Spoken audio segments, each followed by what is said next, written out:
listening to The Breakfast Show here on Faith FM. With me, Skafy. We have Lindsay here co-hosting with me and producer Shell at the desk. We had been talking about jealousy. How to deal with jealousy, particularly in the story of Joseph. So if you missed that, do not worry. We are going to get a podcast which you can access later today. It's going to be popping up in your podcast feeds if you subscribe to our podcast, wherever you get your podcast from, The Breakfast Show from Faith FM. And still to come, we are going to be talking about a phenomenal eclipse that's happening next year. I'm going to be talking about a worrying trend in the United States where more churches, Protestant churches, are closing down then new ones are opening up. And why is that the case? So stay tuned for that one. Justin Lawman is going to be talking to us at 7:35, talking all things Greenland and hate speech laws and Canada, the New World Order, Iran. So you cannot miss that part either. Producer Shao, before we get into our eclipse story, can you please give us the next quiz question? Prior to raising Eutychus from the dead, Paul preached a lengthy sermon. At what hour did he end his sermon? At what hour? That is okay. Lindsay, if there was a time for you to use your ginger special power, that's now. We got it. Ginger's coming in handy. I got it right. Okay. I knew it. Prior to raising Eutychus from the dead, Paul preached a lengthy sermon. At what hour did he end his sermon? This is your question. Not correct. From Skafy. 0491064669 is the text line for you to text in. Prior to raising Eutychus from the dead, Paul preached a lengthy sermon. At what hour did he end his sermon? How did you know that one, actually, Lindsay? Oh, it's very easy. Okay, well, I want to know. I want to know, how did you memorize that particular fact? I never even thought about memorizing that one. Back in those days, they didn't say things like, oh, it's 9 p.m. or it's, 7 a.m. or anything like that. So when you say it's an hour, it's not necessarily an hour on the clock. Okay. All right. Well, it's a time of the day or the night. Oh, okay. Well done. I cannot wait to hear the answer to that smart. one. If you do know, Detective Lindsay here yes, on the case. Detective Lindsay on the case. 0491064669. And I want to talk to you about heavenly bodies. Okay. Yes. Okay. So what's happening in the world of sun and moon, the earth, and the shadowy figures that exist between them? So, coming up in about 18 months' time or so. So there's time to plan? Yep, there's time to plan. You might have run out of time already, depending, but we'll see. So, on the 2nd of August in 2027, there will be a very long eclipse. Like how long? Like 6 minutes. Usually, eclipses only go for about 2 or 3 minutes long. Okay, so 6 minutes is like an eternity in eclipse time. Wow. Not that I've ever seen one in person, but that's what I've read. What kind of eclipse it is? Is it like a moon eclipse or a sun eclipse? It's where like the sun goes black because the moon is in front of it. Yes. Yeah. Wow. So this is going to be happening for 6 minutes and 23, there'll be 23 seconds of totality. So 23 seconds where the moon will pass completely in front of the sun. So it's going to be a very slow, all right. So what's actually happening is that the moon is going to be at a point which it's a little bit closer to Earth than usual, which means the moon is going to look a little bit bigger than usual. And at the same time when this is happening, the sun, so the Earth is going to be just that little bit further away from the sun than usual because all these heavenly bodies, they don't circle each other at like perfect circles. They kind of are in a slight oval, like an ellipsis. An ellipsis, right? Yeah. And so sometimes they're a little bit closer, sometimes a little bit further away or somewhere in the middle. So at this particular date, on this particular eclipse, it's going to be lining up that the Earth is a little bit further from the sun, making the sun look a little bit smaller. The moon is going to be a little bit closer to the Earth, making it look a little bit bigger. So when the moon passes in front of the sun, it's actually going to be covering more of the sun from what it looks like from Earth, which makes the eclipse go longer because it's covering more of the light around the edges for a longer time because of just that closeness. Okay. And you get the scooting across. So first you're going to get just The a little partial- bit of the sun is gone, and it's just going to keep moving until it's completely covering it, and then it's going to slightly go off. Yeah. So I guess you're saying that for like the 26 seconds is while it's like completely covering it. Yes. And it's going to take 6 minutes all up? Yes. Okay. So for the beginning of the partial covering, so when just a little sliver of the moon is covering the sun, to covering it completely and then starting to just go away, but there's still a bit covering it. Yeah, that whole process will take 6 minutes. Okay. And when the moon is completely covering the sun, it will just sit there for 23 seconds. That's really cool. I'm wondering if that eclipse will still have that halo phenomenon where you can see around the moon the little light from the sun. Yep. Which is a really cool thing. It'll still do that. It'll just be a little less to see around the edges because more is being covered. Okay. Yeah. Very good. Do you think this is like a signs of the times, like a biblical signs? Because when we look at the Bible, there's always lots of passages that talk about the moon will turn red and the sun will turn dark. Is that something that might be it? What do you think, Lindsay? I don't think so. However, I have noticed something interesting over the years. I was a weird, nerdy kid, okay? I'm still weird and nerdy. I look into strange things. But when I was about 11 years old, I decided to look at the Anglo-Saxon Chronicles, which is like the records of the British Isles for the last thousands and thousands of years. Okay. And I counted up and I would write down anything that was interesting. And there would be like, oh, an eclipse happened, or oh, this happened. And like over the years, that happened very infrequently. But I've noticed things like signs in the sky happen more and more frequently in the last few decades. Okay. Like there's been blood moons and there's been eclipses and all sorts of stuff a lot more in recent times than there have been over thousands of years that we have records of. Which is interesting. It would be counterintuitive in my mind because I thought these things because astronomers can pretty much calculate when the next eclipse will be for the next 1,000 years if they want, because they're so predictable. Yeah. If you know how this, how's the Earth going to, where's the Earth going to be in relation to the All sun? the physics involved, So do you think that it eclipses as well? But I don't think it has a specific spiritual message that these things are happening. It's interesting that it's happening. Yeah. But yeah, I don't necessarily think that God tells us that means anything in particular. Okay. All right. Yeah. Well, fair enough. Yeah. So if you're curious and you want to go and check out this eclipse in 2027, it's going to be crossing southern Spain, North Africa, including Egypt, the Middle East, and the Arabian Peninsula. Oh, so we are not going to be able won't to be see here. it. Oh, You can if you no. fly there. Yeah, so I think flights are starting to get filled up there. yeah, flights are getting filled up. Some Already? popular- yeah, in Yikes. Spain, in places like Luxor in Egypt. These are hot spots for people to go to. So if you are, wanting to make this your destination trip of 2027. I wouldn't mind going to Spain. Maybe even Egypt. There's so much history there that's very interesting. You want to book in real early because the prices get hiked up maybe 5, even 10 times more than usual at hotels in these areas. People run out of fuel when they're going to these things because all the fuel is taken up by all the heaps of tourists who come to different eclipses. You want to be really prepared So in eclipse advance. tourism is a thing. It is a big thing. I did not know. Yeah. I thought people say, if it, if it's passing through the roof of my house, I'll see it. If not, won't see it. You might even want to choose a backup destination to go to. If you are I'm going to go to Spain or I'm going to go to Luxor in Egypt to watch this thing, actually you might want to have a secondary location a few hours drive away just in case there's bad weather or too many people around or whatever. You just, Yeah, some people imagine get if it's bad really weather into and this. you already made this massive commitment. There's no, it's super It overcast is and super cloudy. overcast. Wow. Yeah. Okay. Anyway, so that's an interesting thing that's Very coming up. interesting. So, yeah. Very good. Yeah, look, I really like it.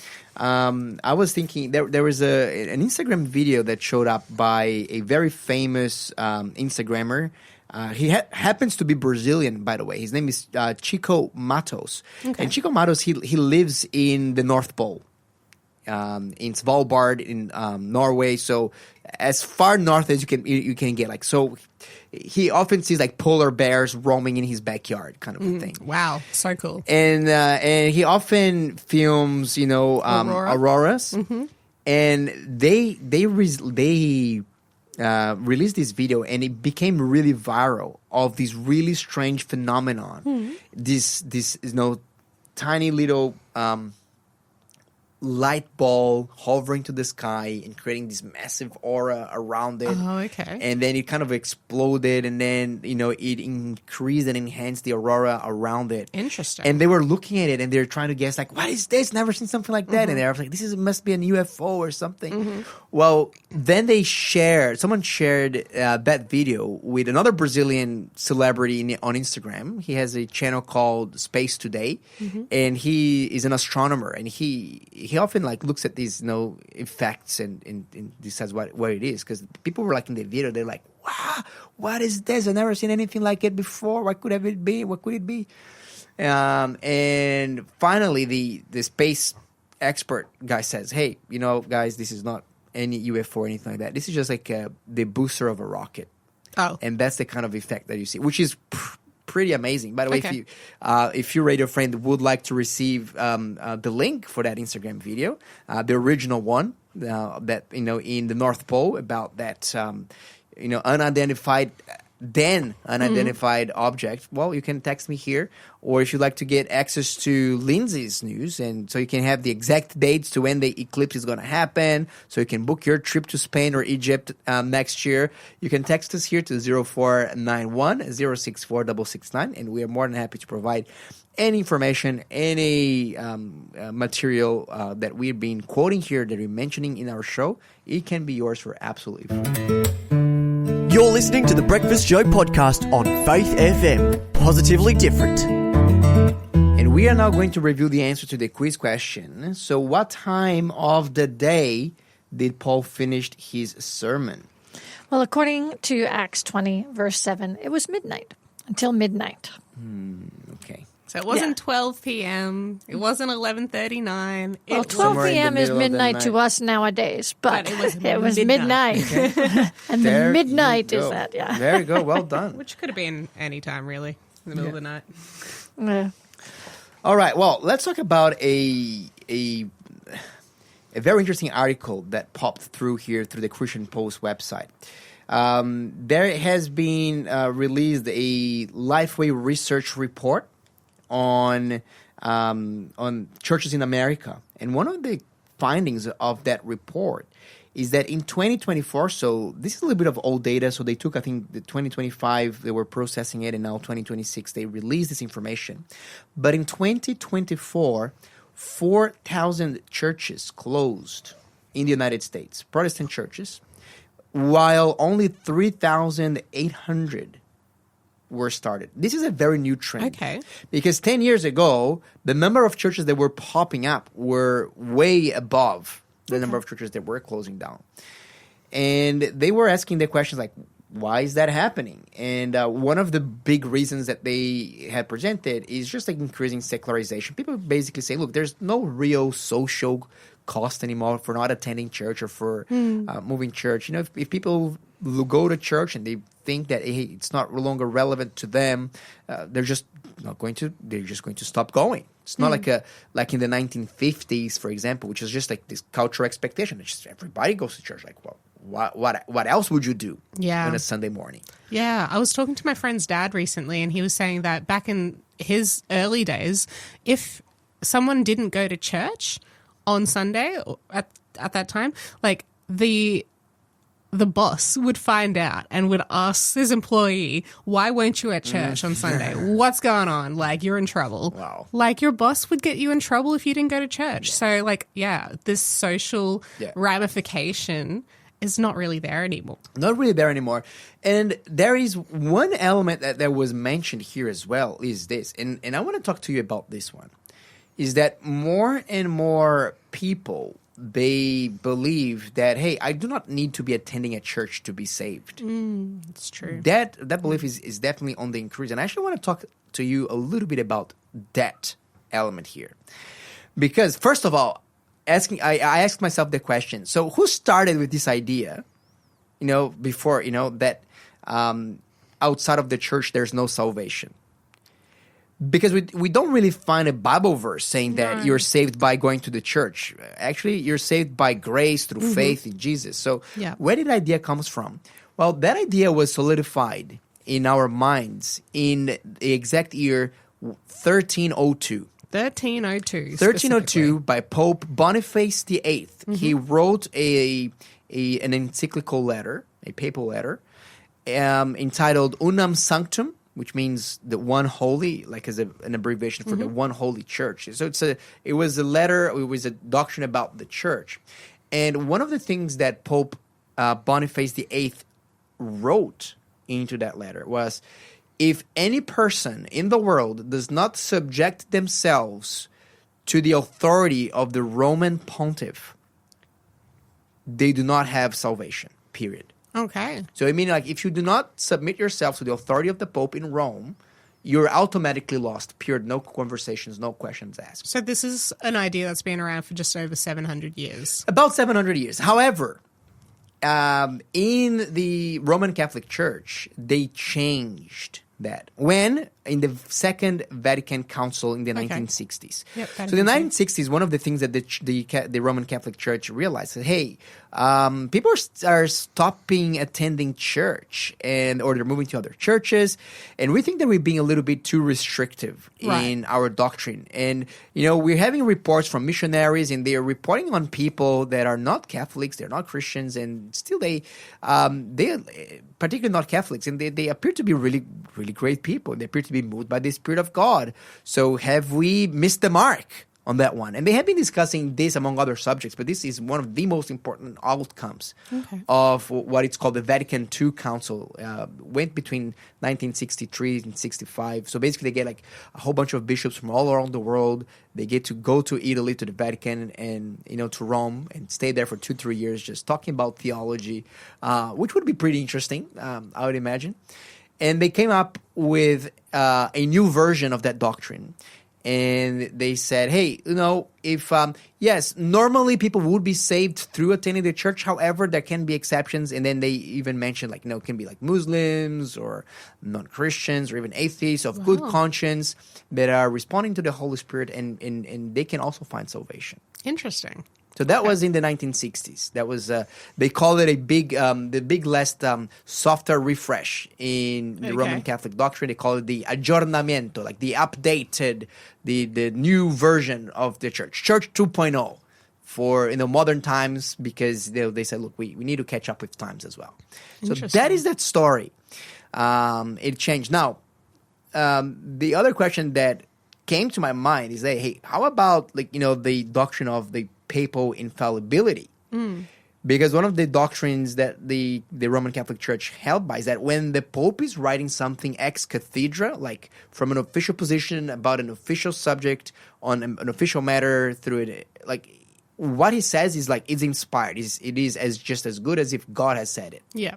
So that's called the papal infallibility. And because I see a little bit of contradiction here, because if one letter says, hey, you can absolutely not be saved unless you're in the church, and the Latin term for that doctrine was extra ecclesiam nulla salus. Outside of the church, there's no salvation.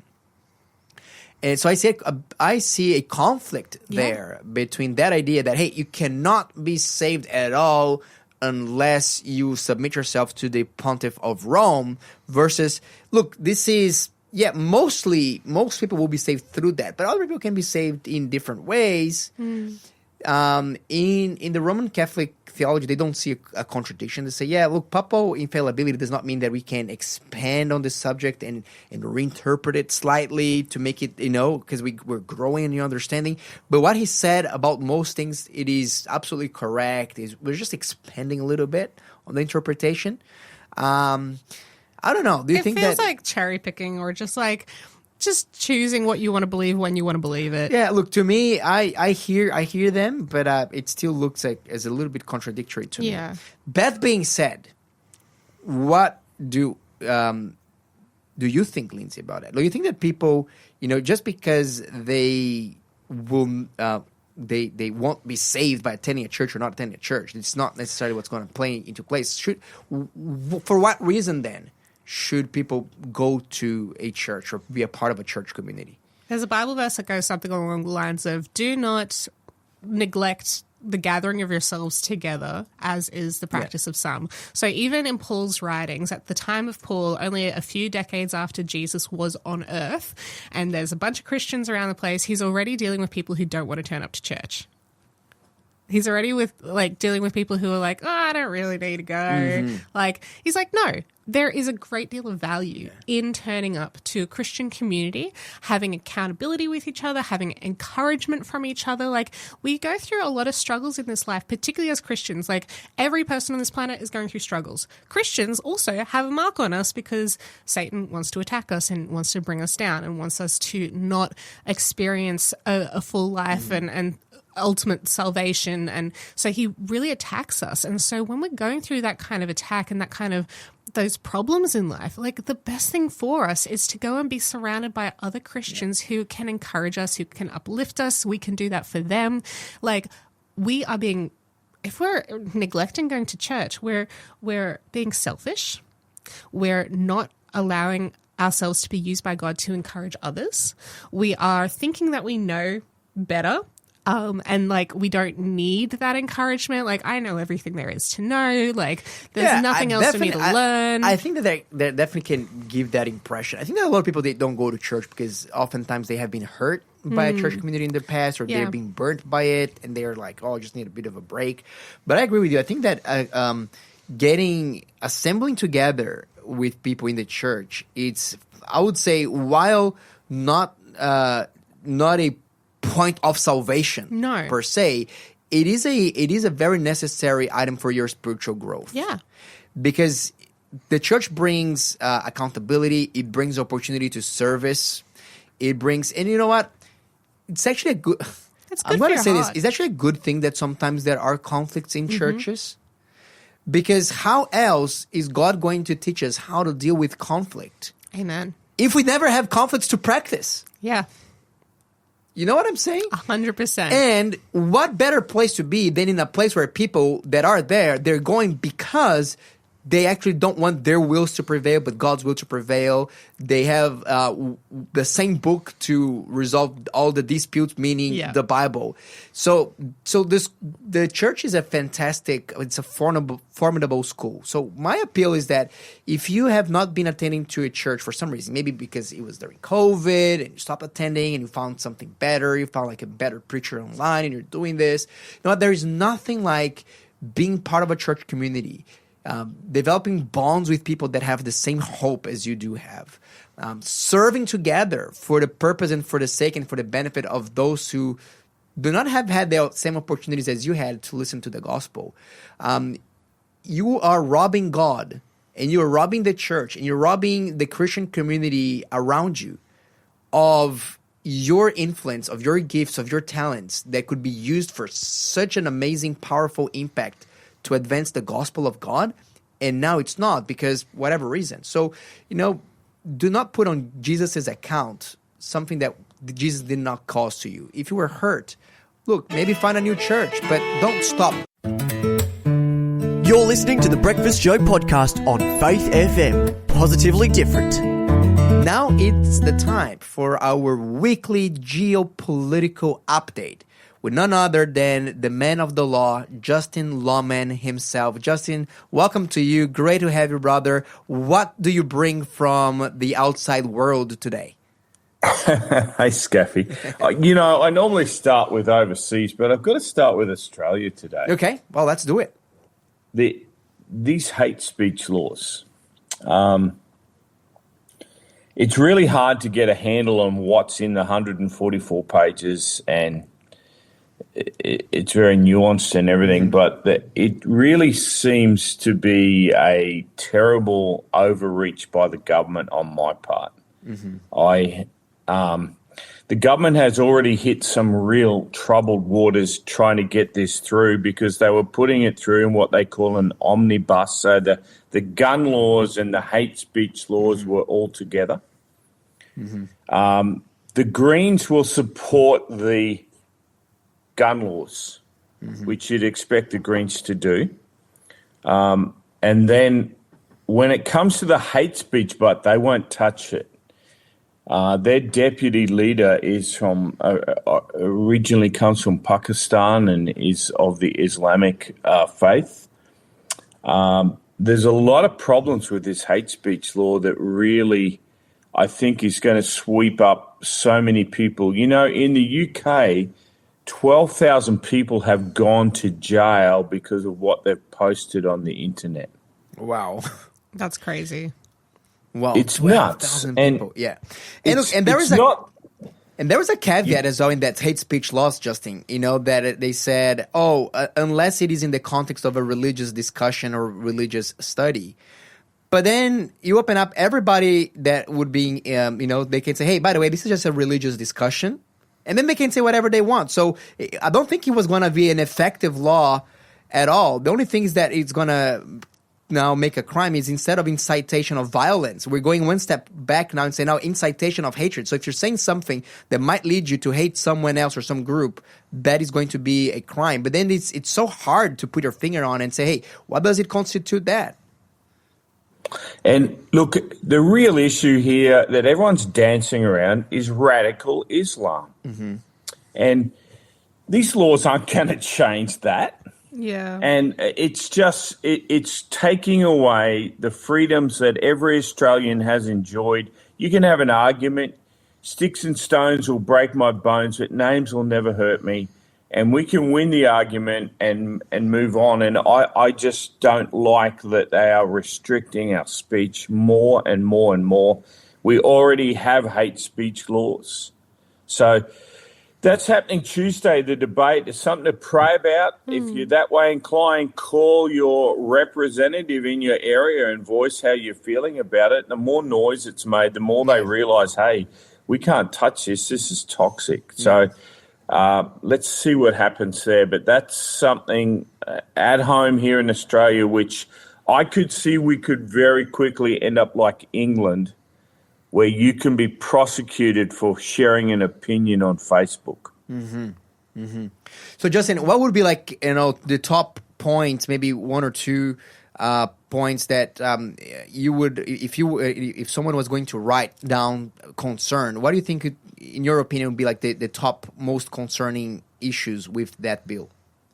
Well, a part of the bill that if you're quoting a text from, say, the Quran, you can't be prosecuted for hate speech. If the Quran says something that is hateful, that's okay. And the Quran says some pretty straight things that are very much fall in that category. Well, that's not even covered by this law.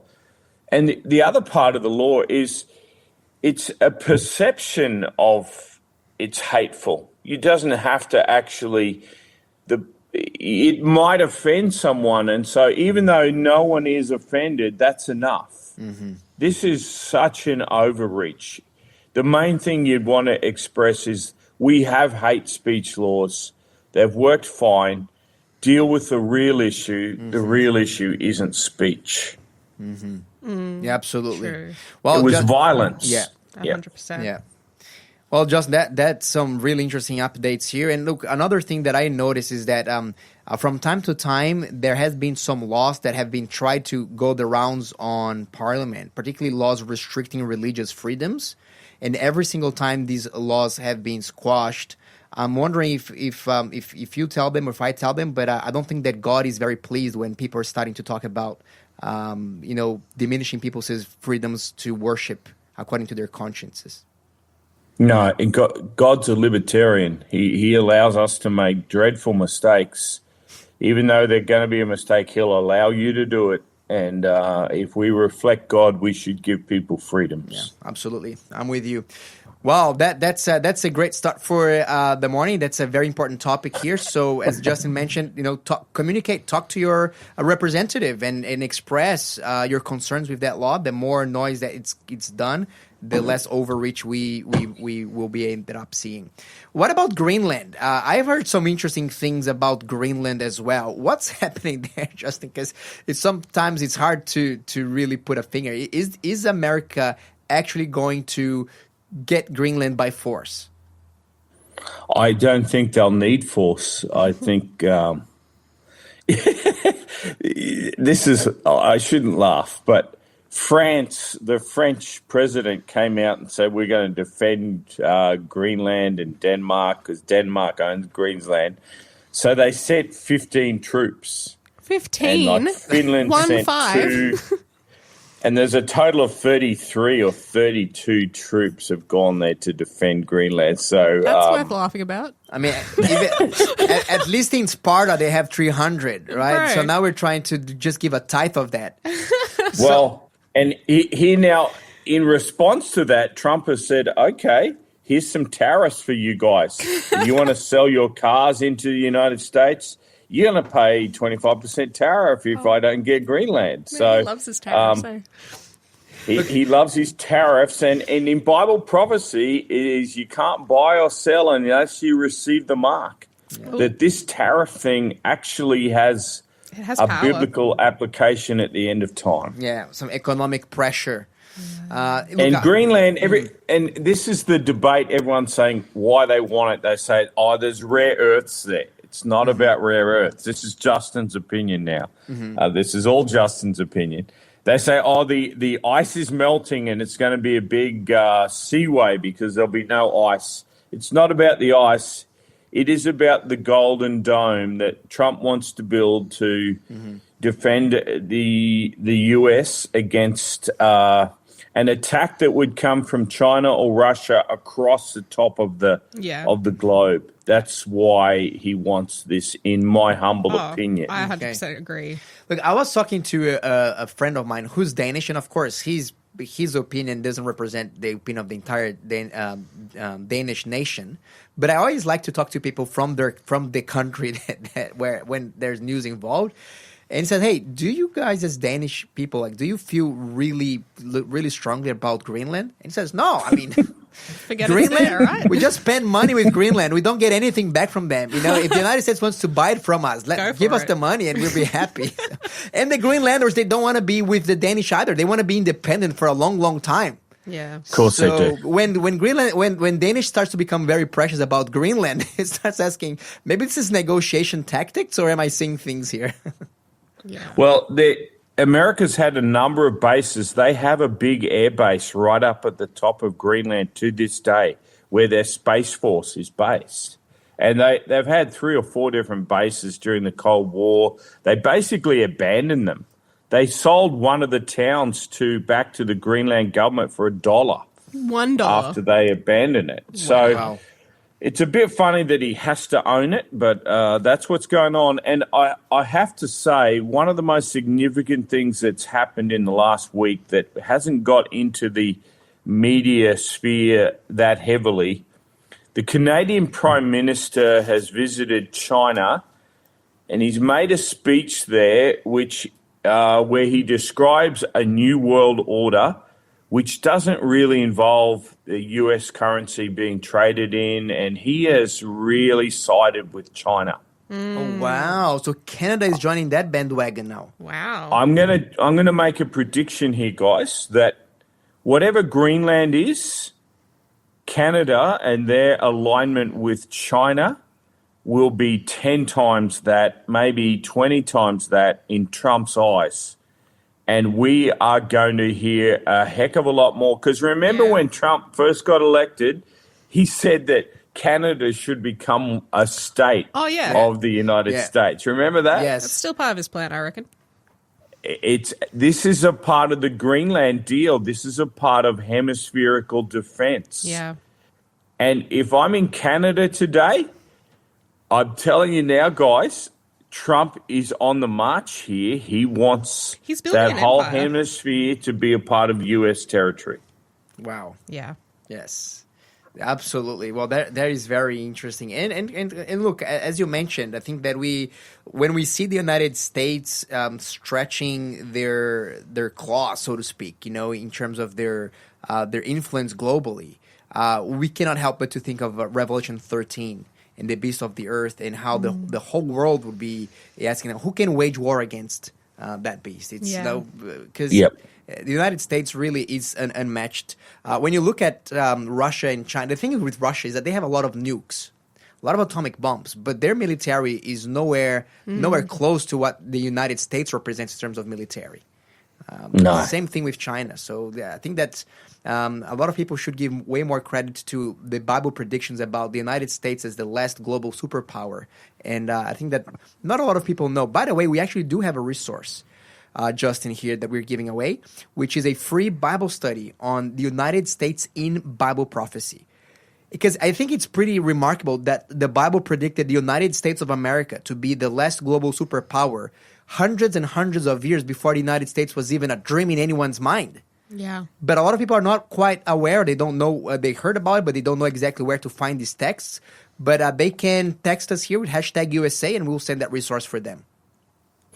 If you were just looking at history, you would say America's on the decline and it's about to be replaced. That would make sense. You can see it's happened to Spain. It happened to Holland. It happened to the UK. It's all through history. Powers have changed, and you'd think America's declining and they're about to be replaced. That's not what the Bible says. If you'd like to get to know more about what does the Bible say about the United States of America and its role in the end of times, text us here 0491 064 669 with #USA, and we will send you a Bible study guide. Justin, before we have about a minute left. Can you give us just some updates about what's happening in Iran? Because we reported here that there has been some very evil things happening there, haven't they? Shocking. And all eyes are again on the US here and what Trump is going to do. Senator Lindsey Graham's flown to Israel because Trump won't bomb Iran. He said, they've stopped now. They're not doing the killings. I don't know if that's true.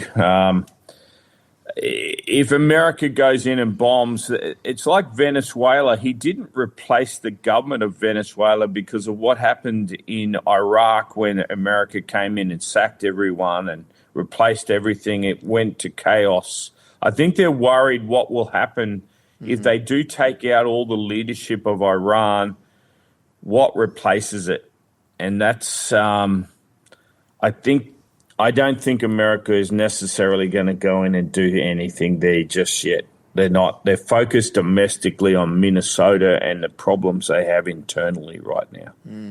That's very interesting to know. And you're right. Like sometimes the chaos that ensues these kinds of when you decapitate a government, it's sometimes worse than the government itself. And shocking. In the United States, led to ISIS. Yeah, led to ISIS. You look at what happened in what's the name of the country? It's Iraq.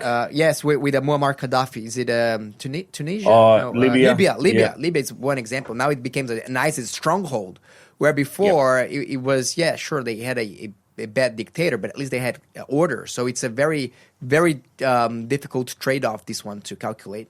Thanks for being a part of the Faith FM family. Join our community on Facebook or get in touch at 1-800-FAITH-FM.